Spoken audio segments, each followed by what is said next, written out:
Good morning, everybody. Welcome to episode 4 of Growing Older Sucks. Um, the first 3 episodes were really kind of depressing, but I'm hoping to change that.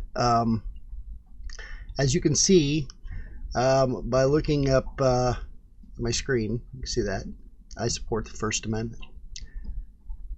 Up there, I also support the Second Amendment. I believe that as a veteran, and let me give you a little bit of back history. I joined the Navy when I was 17 years old. I made a conscious decision, and of course I had to have my parents' approval to do this. But I made a conscious decision to join the military at the age of 17, shortly after graduating high school. At that point in my life, I believed in the First Amendment and the Second Amendment, and for what they stand for. Lately in the news, there's been a lot of controversy, and I am not going to take sides on who's right or who's wrong, because I believe both sides are approaching this in the wrong manner. Nobody's coming to the table to want to talk. Everybody's pointing fingers. Everybody's accusing everybody else.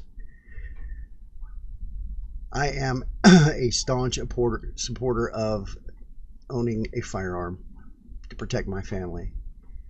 And I will continue to be that until the day I die. If you don't want to have a gun, then don't have a gun. I believe that everybody also has the right to speak their mind, and all those people out there that are either denigrating others or trying to stop other people from stating their opinion, I think they need to allow everyone to state their opinions, as long as those opinions don't call for the removal or reductions of other people's rights. That's not what the Constitution is based on. That's not what our founding fathers intended. There's going to be arguments all over the place about what the Second Amendment means, what the First Amendment means, what you can say, what you can't say, what you can own, what you can't own, what you shouldn't own. It's not my place to decide. It's up to our government and the people.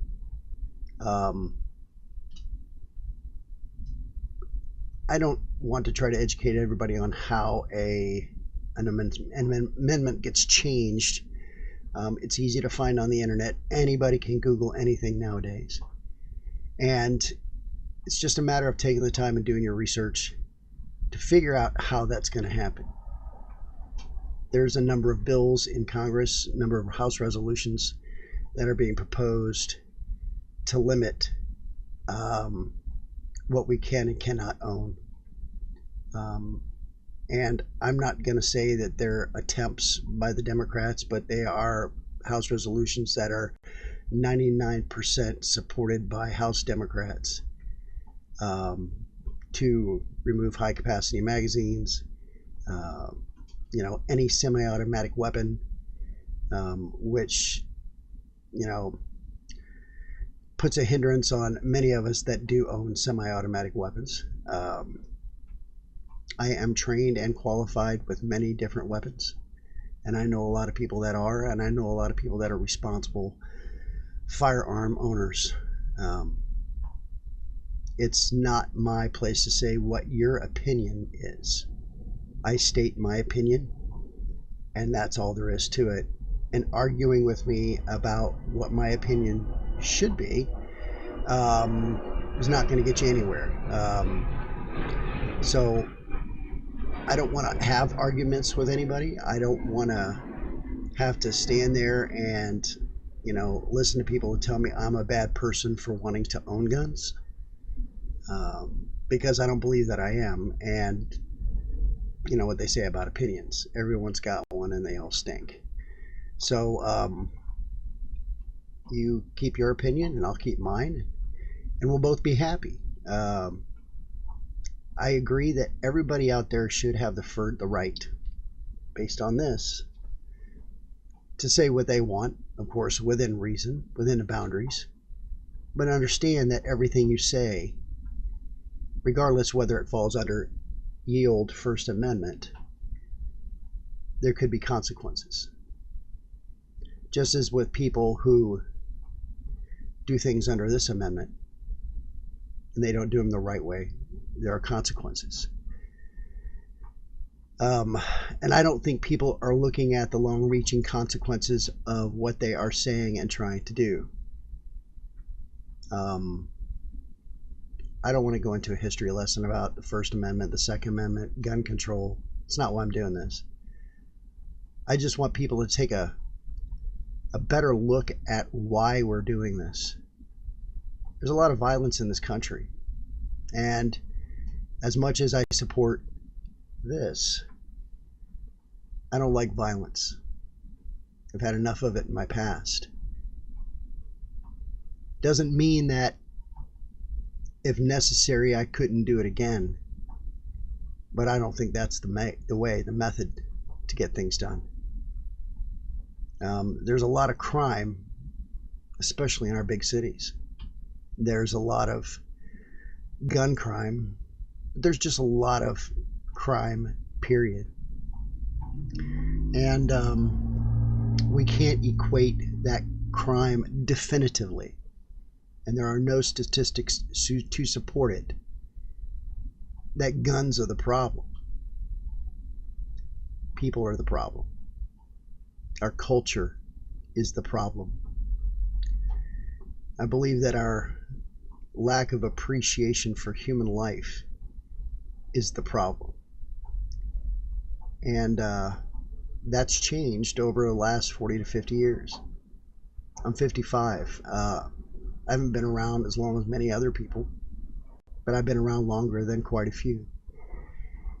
And I've seen the change in our society, our approach to how we handle situations, our approach to how we live our lives.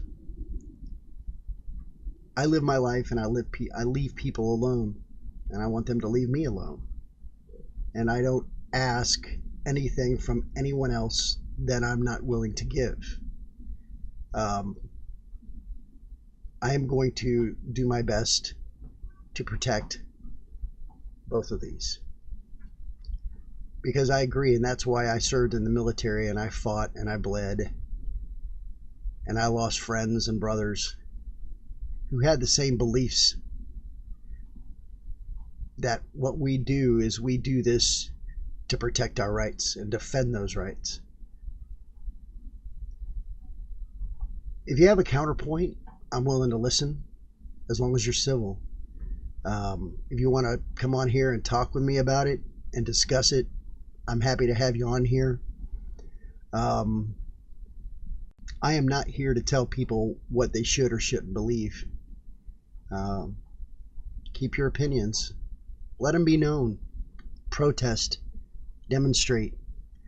Do whatever it is you feel is right within the color of the law to make your position known and how you feel. But at the same time, be considerate of other people as you would expect them to be considerate of you. Attacking other people for their beliefs instead of attacking the issues is going to put us in this vicious loop. And we have been doing it for quite a while now, where people attack the person and not the problem. But when you come to a situation, have your facts straight. Make sure that you could back it up with verifiable facts,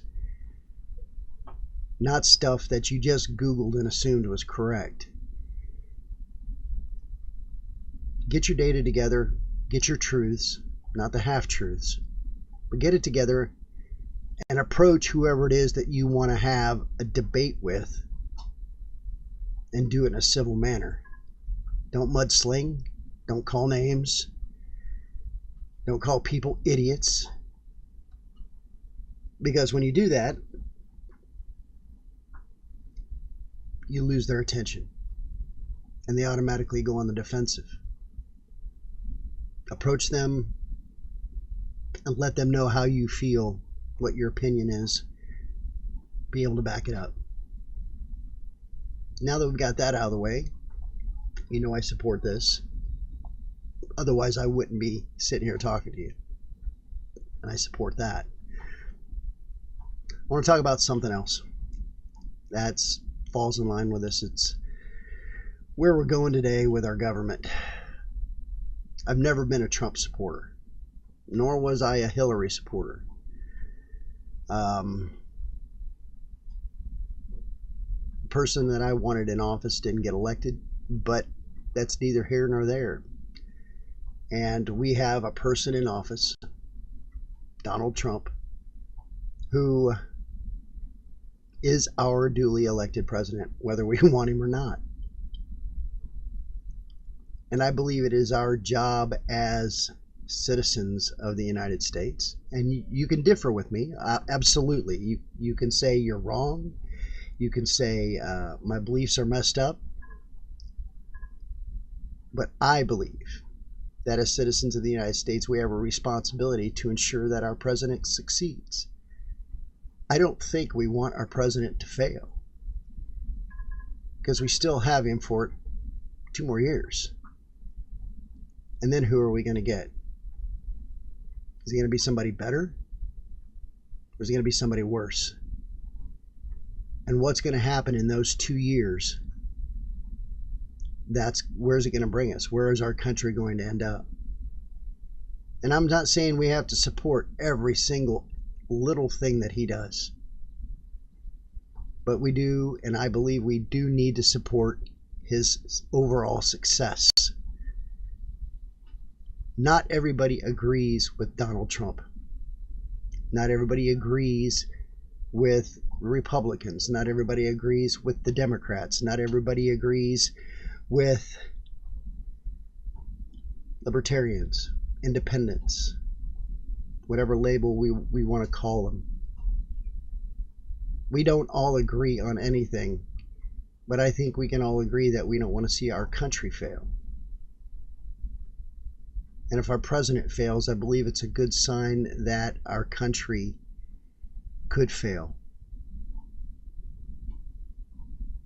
We, as the citizens of the United States of America, have a responsibility to ensure that our government functions for us. And if that means that we have to protest, or that we have to contact our legislators and let them know that we're not happy with how they're doing, or vote them out, vote new people in, elect someone for the Oval Office different than who we have now, then we have to do that. But we can't do that for another 2 years. And so I think we should do our best to support positive change in this country, to make it a better place to live. As I get older, I look at how things have changed since when I was 17. And I remember it well. I haven't forgotten the things that have happened with our government, all the presidents that I've seen come and go. And there's been some great ones, both Democrat and Republican. There's been some really poor ones, Democrat and Republican. Nobody is perfect. But I will continuously support and defend the Constitution of the United States. I may not agree with our politicians. I may not agree with what they do and how they do it. But we have the ability to change what's happening. And I don't believe that social media is the right tool. I don't believe that, how many Twitter followers you have or how many Facebook friends you have. I don't believe that boycotting businesses to try to prove a point is always the best method. Yeah, it's one step. If you don't want a business to support somebody you don't like, but in the end it hurts everyone.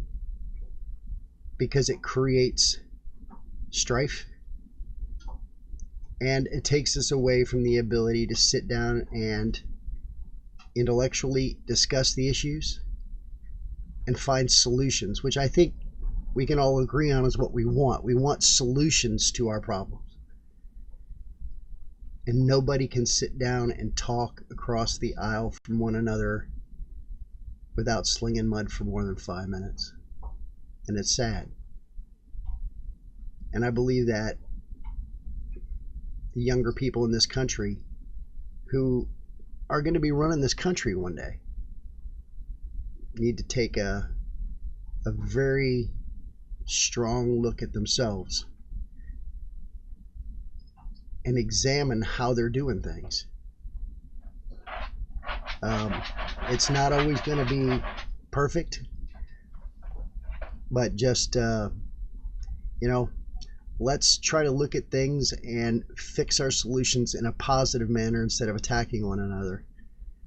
Let's go for solutions to make this a better country. And everybody's going to have their own definition of what makes a better country. But let's look for the positive and stop being so damn negative to everybody else. This is not kumbaya. This is not love everybody. This is just being a better human being so that we don't have to reach a point in our country where the fighting gets bad. I don't think anybody that's ever been involved in a fight wants that. And so let's just keep looking toward the future. Let's have a positive outlook. Let's look for positive solutions and look for ways to speak with those with whom we differ in a positive manner. Thanks for joining. This has been episode 4 of Growing Older Sucks. I'm Nate. Hope everybody enjoyed it. Like and share if you do. Tell me you hate it if you do. But y'all have a great day.